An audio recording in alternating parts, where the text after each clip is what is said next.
So much to learn about, it'll make you want to shout, Blippi!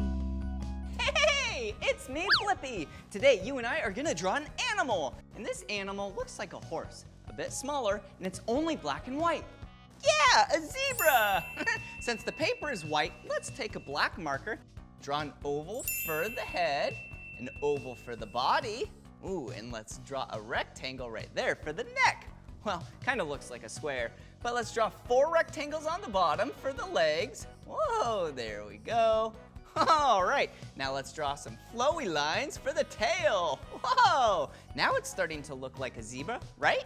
Yeah, we need an oval for the ear though, a circle for the eye, ooh, a curved line for the snout, ooh, there we go, and a smiley face. And then what do zebras have? Yeah, stripes. So let's do some stripes just like that. Perfect. Some on the neck right there.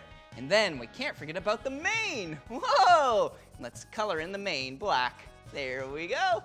Oh, what a pretty zebra. Well, if you love drawing with me and want to draw some more, all you have to do is search for my name. Will you spell my name with me? Ready?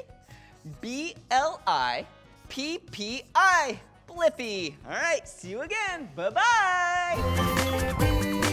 Come on everyone, let's make learning fun. Blippi. So much to learn about, it'll make you want to shout, Blippi!